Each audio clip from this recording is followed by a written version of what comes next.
Donc, vous êtes les gardiens de vos frontières, de vos limites.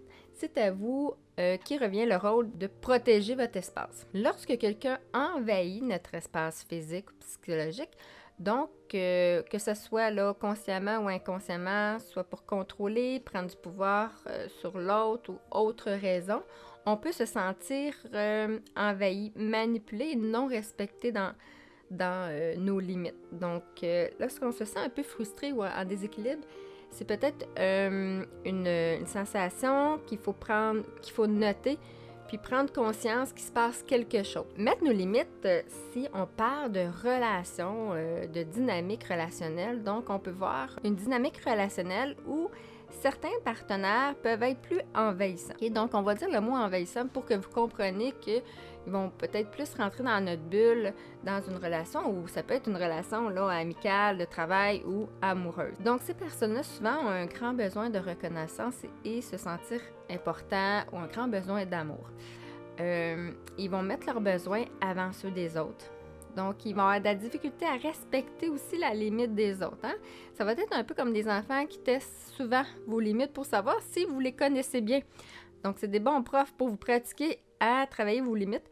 Si vous avez de la difficulté à mettre vos limites, vous allez peut-être attirer ce genre de personnes-là également pour travailler sur vous. Donc, parfois, lorsque son besoin de reconnaissance n'est pas satisfait, il va tenter de contrôler aussi par le pouvoir ou l'envahissement. Il va envahir aussi pour se sentir reconnu, mais souvent, il va provoquer le contraire qui est le rejet. Donc, dans une dynamique relationnelle, donc il y a les envahisseurs, là, que je mets comme en guillemets, pour que vous compreniez de qui je parle. Et il y a aussi les envahis, ceux qui se sentent envahis. Là, je donne des grandes lignes, là, mais sachez que on peut l'être plus ou moins dans une relation. Donc, c'est pas apprendre à la lettre, mais le but, c'est plus de se reconnaître puis apprendre à travailler sur soi. Donc, les personnes qui se laissent envahir, souvent, ça va être par peur de ne pas être aimé, de déplaire ou la peur de perdre. Donc, il va y avoir une difficulté chez eux de s'affirmer, de mettre ses limites. Ils vont avoir tendance à oublier ses besoins,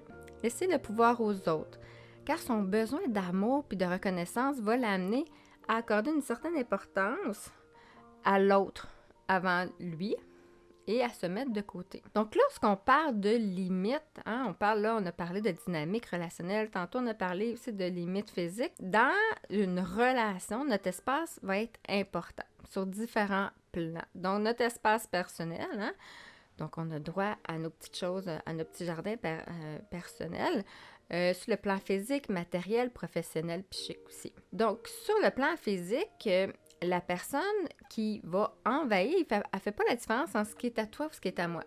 Donc, va s'approprier l'espace de l'autre. Et lorsque vous mettez des limites envers cette personne-là, elle peut même se sentir vexée.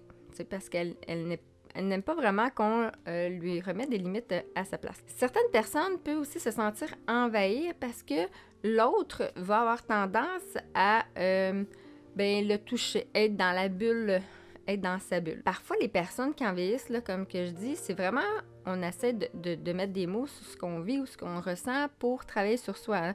Donc, il n'y a aucunement de jugement parce que souvent, on n'est pas conscient du pouvoir qu'on va exercer sur l'autre, puis on pense que c'est un lien d'affection, on pense que c'est un droit, puis on ne comprend pas pourquoi des fois on attire le rejet.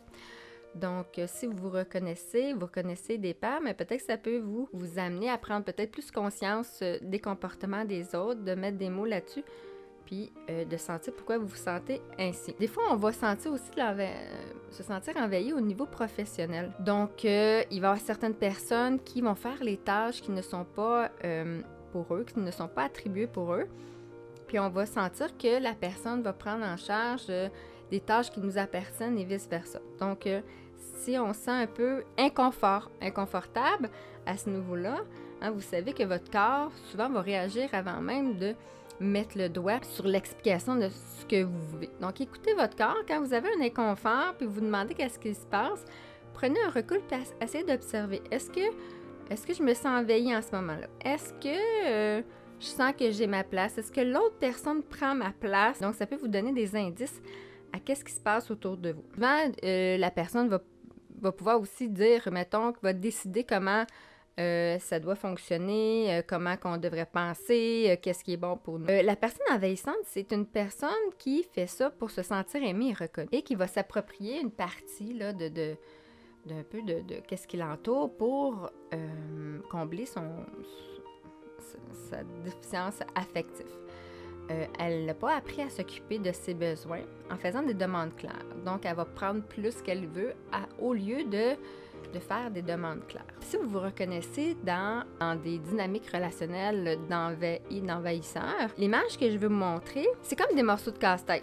Okay? Donc, vous avez une partie de morceaux de casse-tête et lorsque vous allez vous allez rencontrer des gens, l'autre personne a un autre morceau de casse-tête et qu'est-ce qui fait qu'on est attiré vers des gens? C'est que ensemble, nos deux morceaux de casse-tête se complètent. Donc, si vous voulez changer vos dynamiques relationnelles, vous voulez attirer d'autres types de personnes parce que vous prenez conscience que vous attirez parfois le même genre de personnes dans votre vie, bien, je vous invite à changer votre morceau de casse-tête.